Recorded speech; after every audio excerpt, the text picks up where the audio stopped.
So huge news on Monday regarding Polish striker Robert Lewandowski reportedly agreeing to a 2-year deal with the Chicago Fire. Robert Lewandowski to Chicago Fire. Here we go. FC have made one of the biggest moves in franchise history. They signed icon Robert Lewandowski to a 2-year deal. The Chicago Fire have made a huge addition to their roster, signing Polish striker Robert Lewandowski. He leads all active European players in total goals, with more than Mbappe and Harry Kane, who are showing out in the World Cup right now. Imagine if you got a guy that was batting, I'm going to do the baseball one, 330, 42 homers, 100 RBIs, and he just got planted onto your team. In basketball, a guy that averages 26 points, 7 rebounds, 7 assists a game. He is now on your team. Lewandowski goes for it again. Oh, you just can't do it. You just cannot be that good. That is an amazing goal. Robert Lewandowski on fire.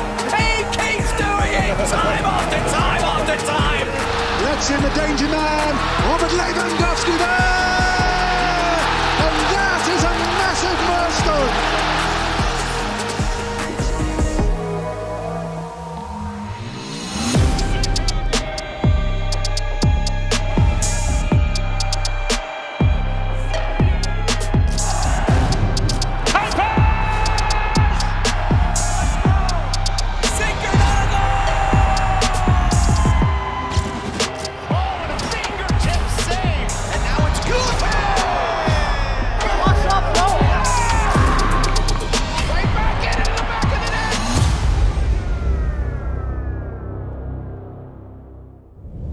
What is going on, everybody? Welcome back to Inside the Fire. I am your host, Gabe Ramirez, and we're ready to do it. Kick off the second half of the season, and yeah, we got to update you on some pretty big moves, including the signing of Robert Lewandowski. I mean, how excited are you if you're a Chicago Fire fan? And if you're not, if you're just hearing about this for the first time, this is one of the premier strikers, a true number 9 in the world of soccer, and he gets to make his way to Chicago. The Polish legend, Robert Lewandowski.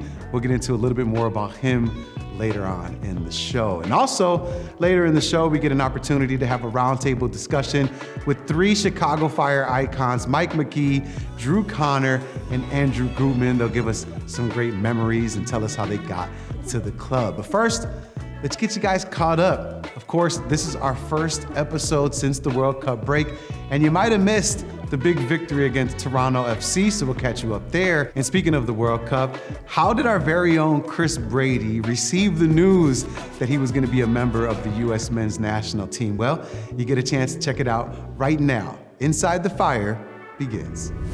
One final chance to earn 3 points ahead of this summer's historic World Cup. From Soldier Field in Chicago, Illinois, it's the Chicago Fire hosting Toronto FC. Last bite at the apple for Chicago and Toronto ahead of the World Cup. We are underway at Soldier Field. Full credit to Toronto FC and how they're defending to start this game. Kuiper's real involvements have been on his own. Well, here's an opportunity from Mbakazi. It's Kuiper's central. Great one touch. Robin Lod is in. Robin Lod scores. Sharpness and execution in bunches from the Chicago Fire. Robin Lod, the beneficiary, 1-0. That is elite technical ability from a number of different Chicago Fire attackers. Zinkernagel, line drive, knotted away. Zinkernagel puts it back in. Good! What a header! And Chicago back in front! Chicago goes into the World Cup break with 3 consecutive victories. Back on the winning side at home. They take this one 2-1. Andrew Gutman, the hero on the night. Just a big-time win for the Chicago Fire. They're feeling good going into the summer.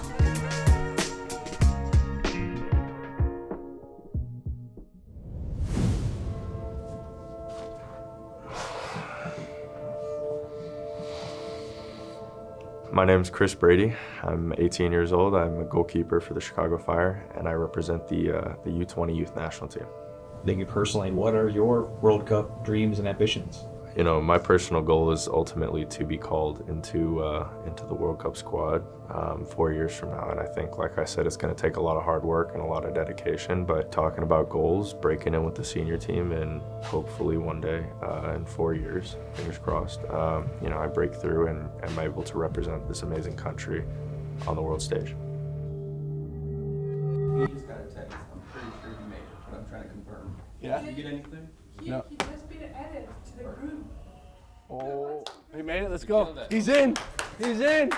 Here we go, guys. Let's go, Brady. Brady. Woo!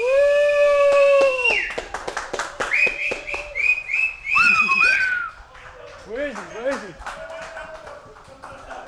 Let's go, Brady. Let's go, Brady. Yeah, buddy. Yeah, buddy. Dude, what do you got? What do you got? You got a text? Yeah. We're sure it's official. Hold on, let's not jump the gun. Let's see. Yeah, buddy. I love it. I love it. USA! USA! USA! Canada! Canada! Canada!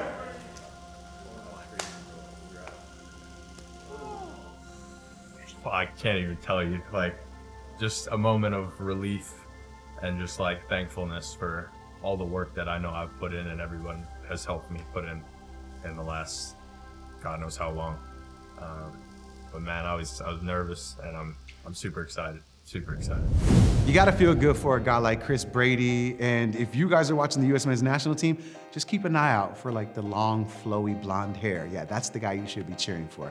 And maybe in a couple more years, we'll be cheering for this guy, David Perea, our guy from Chicago Fire. And what a phenomenon he is. He's from Lake Zurich. And when he was on Chicago Fire FC2, he actually won the MVP and the Golden Boot for most goals scored. So we're gonna get an opportunity to find his pathway to Chicago Fire. And then after that, how did the team respond to the signing of Robert Lewandowski? Yeah, we get to hear from Philip Zinkernagel, Greg Berhalter, and an extra special guest. Here it is right now on Inside the Fire. My name is David Perea, midfielder from Lake Zurich, Illinois. So I got into soccer at a super early age, primarily because of my dad. My dad played as well as my uncles and grandparents. So he introduced me to it and just started kicking a ball around the house when I was 3, 4. Around like 9 years old, it started to get serious because my dad took me to the Fire and I made the team. And so at that age, in that moment, I'd say it became serious, and I knew that's what I wanted to eventually do, is to become a professional soccer player. Decent ball in, and it's tapped home for the opening goal. David Perea scores for Chicago. Perea scores the Golden Boot winner in 2024 with the equalizer for Chicago. Yeah, you tricked me pretty well, huh? No way. What? My support system is incredible. You know, my family always, since the day I was born, they did everything they could to try and make my life easier. So I always credit them for that, and obviously, you know, love and respect them so much. To be the first player to make that jump from, you know, the second team to the first team, it means a lot to me because it's not an easy jump to make. And being from Chicago, it was always my dream and goal to play for the Fire one day.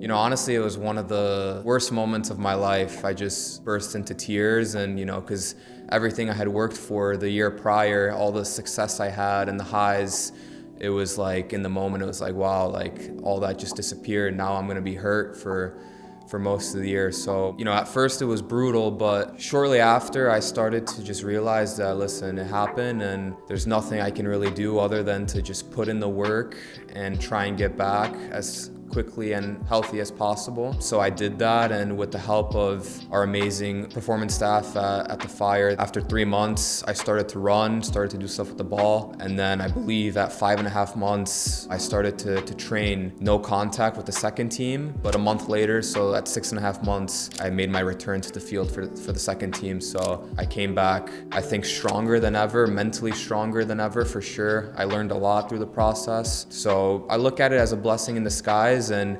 thankfully the club gave me another chance for this year. Let's see what happens. I'm gonna work super hard to hopefully get an opportunity this year and make the most of it.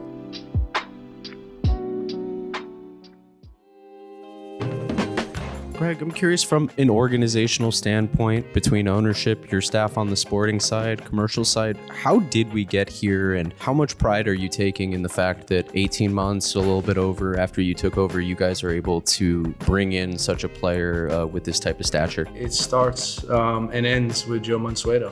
When I talked to him about this potential move, there was absolutely zero hesitation, 100% support, and very focused on making it happen. And when you have an owner like that who wants to build a world-class club, things are a lot easier. You see the training facility, the plans for the stadium, and then I think the missing piece is attracting a player like Robert.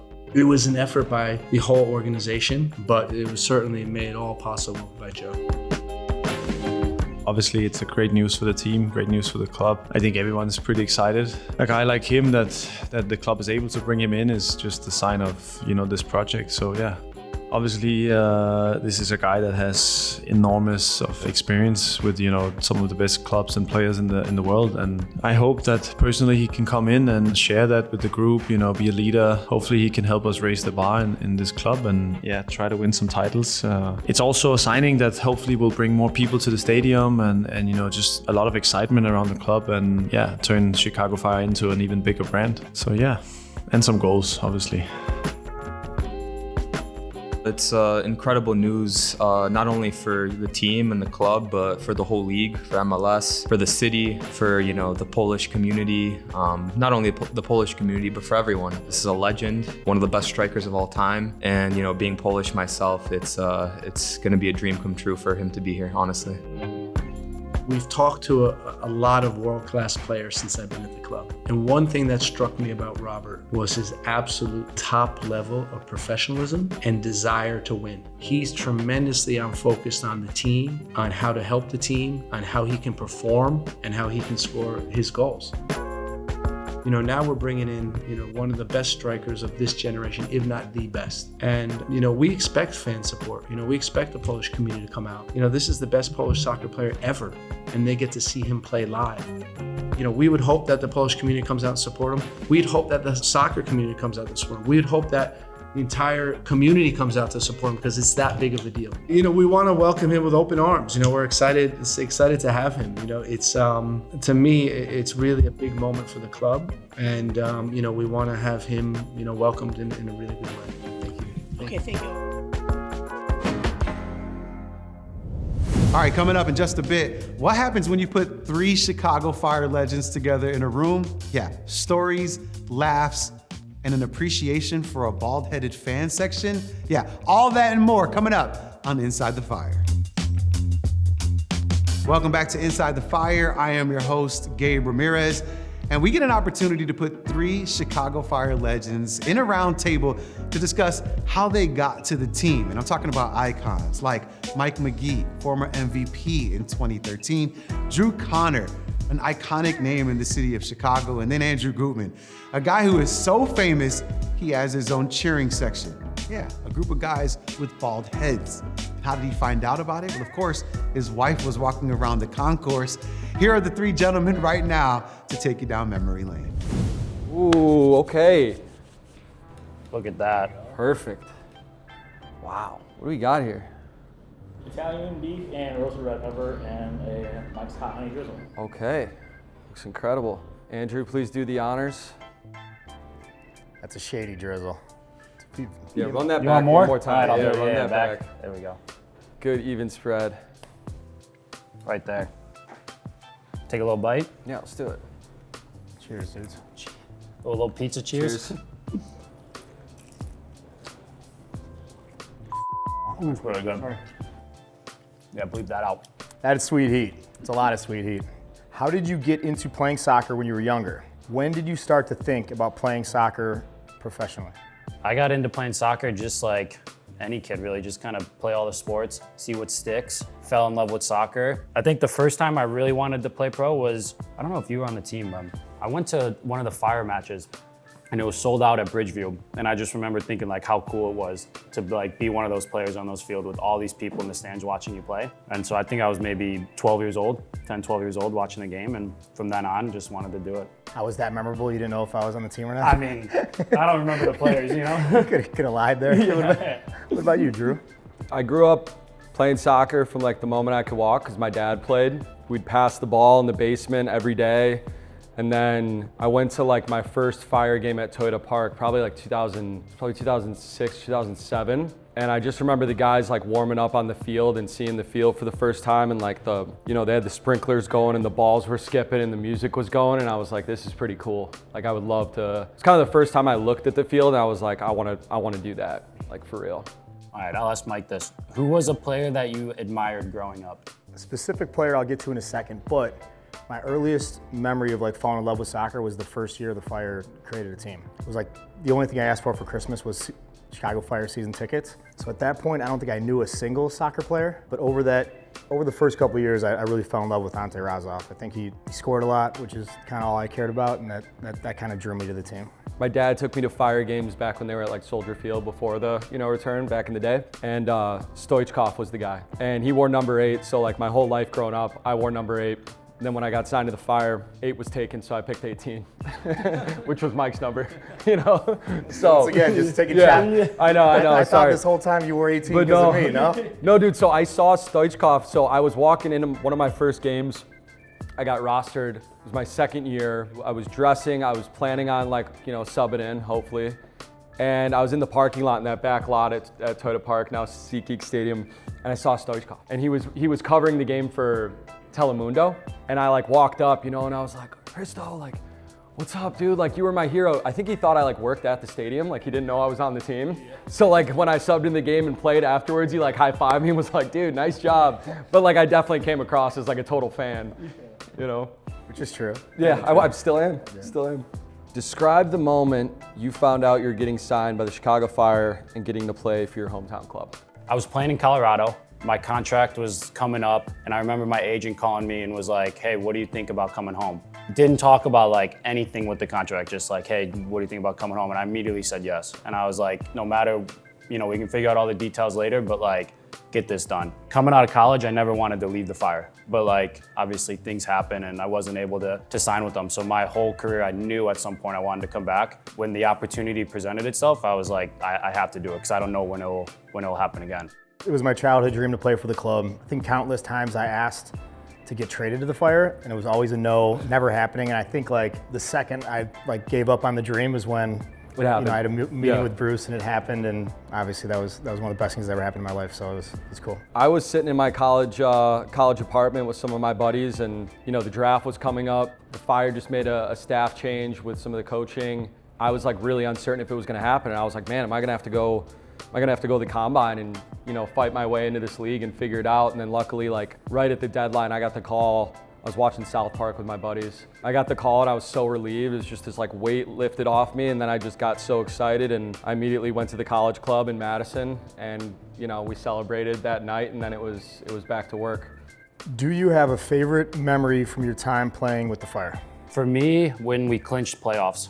When Greg and the staff came in, that was the first thing they talked about was getting the club back to where it was. And, throughout the whole season, everything was just about playoffs, because the city deserved it. And then the way we did it, going down to Miami, winning the way we did, it was super special. For me, it's the same thing. I was at the Fire's when I was in high school, their last playoff appearance. Incredible atmosphere, and then there was a drought, right? And then that team we were on in 2017 just found a really good groove. throughout like the middle of that season. Just to be a part of that team and like clinch playoffs for the first time in a couple years, it was kind of a dream come true for me. But specifically, my favorite memory was watching Patrick Duty get his 4-assist game at home. And it's funny because like that's like my favorite moment. That night was all about him, but he got an opportunity to finally like play and hadn't really played a lot that season. And it was cool because him and I came up through the academy together. So I was at that game. I remember that. were you? Yeah. It was, I remember the locker I think it was room against New afterwards. England. Yeah. Yeah. No, it's a great memory. Oh, you should probably ask me that Okay, one. let's see. Yeah. Any thoughts on the bald cap fans this season? I've seen that crew. You guys I like that crew. They're great. Yeah. I love it. I don't know when it started, but 3 weeks ago, my fiance was like walking through the stadium and she just sees these kids with like bald caps on. And she didn't know maybe if it was like for me or for Greg or whatever. But then there's all the Gutman jerseys on the back. After the game, we get in the car and she's like, there's these kids that like are wearing these bald caps. And I was like, what are you talking about? And she ends up like showing me a picture. She took a picture with them to show me. And then the following game, I think, was the Kansas City game. And so I get subbed out and one of our staff members is like, hey, these like kids with these bald caps are over there. Like I told them you'd go after the game, take a picture with them. So I go over there, I see it, they're all like going crazy. I really like it. I think it like kind of connects the fan base to the players. So I'm hoping maybe like one time they can do like the first 5,000 fans get a bald cap or something. No, yeah, we gotta mass produce those bald caps. You also have like a really nice shaped head. I get that a lot. It is like great. your head's like great. perfect. It's perfect for being bald. It's like you were meant to be bald. Yeah. It's almost like nature designed you that way. Do you think that played any part in you being on Berhalter's squad, or? It's gotta be, right? It's gotta be. We should ask him one time, maybe after a win. He probably wouldn't admit it, but it's probably true. Yeah. It's probably true. All right, what do we got Look here? at that. This is our classic. You got pepperoni, you got hot honey, all the staples. All this is going to be made on our recipe for the pepperoni. This is the fresh pecorino on top. Looks amazing. Thank you. I think we need some more hot honey though. Yeah, definitely. Sweet heat. Nice. And then make sure to kind of run that back as well. Yeah. Yeah, just like This another is layer. amateur. This is an amateur Mike's Hot Honey drizzle, but we'll allow it. I gotta We all work have on it. I things to gotta work come on. back and be better with it. All right, you guys take a slice. I'm gonna ask you the next question here. Dom. Did the team organize any off-field wow. outings to help build team chemistry during your time with the Fire? Describe a few of your favorite memories from those times. We did a lot of like player organizing, team bonding, which I think was needed. We had a tough start to the season and it felt like we weren't clicking. So we started going and experiencing, the city a little bit and hanging together. And I think that helped us bond and we kind of turned it around. I think we were one goal short of making the playoffs, but it was a valiant effort. All right, here's another question to follow up. Have you ever been on a winning team that didn't go out together? No. Never. Never. Every winning team you've been on spent time together off the field. It's impossible to win otherwise. You can win a couple games, but you can't win an MLS Cup without it. There you have it. You got any? The team and the staff with the last year and this year have done a really good job. Like there'll be team organized dinners maybe like once every 6 weeks, once every 2 months, something like that. They go on for like 3 or 4 hours. Some guys stay later and hang out, but I think it's good because also in those dinners, like we have like table cards, right? So you're forced to maybe sit with people that like you wouldn't normally like sit with. So it helps kind of, create a little bit more camaraderie within the team. And now like, you walk into our locker room and like everyone's friends with each other now. Everyone gets along, everyone's having a good time. And I think it's translating, especially this year on the field. Like you can see that we actually like genuinely like each other and know each other. I mean, I feel like at least while I was playing, it was like 99%, but I'd say majority of like even training facilities, guys just want to get there right before they're supposed to be there and probably leave when practice is over. Yeah. I mean, I've seen your guys' training facility and so I feel like the team bonding you guys probably get simply from just not wanting to leave there and watch a game, or like your guys' skyline view from your lunches and stuff is.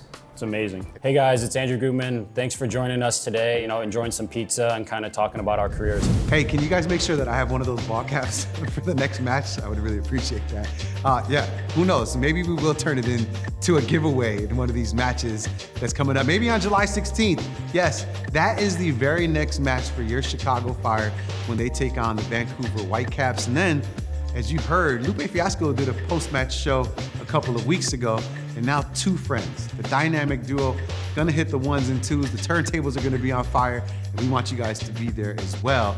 But not just that match. The second half of the season is here, like I talked about, and we're gonna need you there at Soldier Field, cheering this team on and letting our guy, Robert Lewandowski, understand how we get down in the city of Chicago. So make sure you guys are there. And you ain't gotta be Polish. I'm talking about everybody. I want the entire city in the place to be so that way we can cheer on the men in red. And hopefully by the end of the season, you're lifting up one of those trophies. All right, you guys, I am Gabe Ramirez. Mi gente, como siempre, like always, vamos Fire, fire up. And I hope to see you guys at Soldier Field.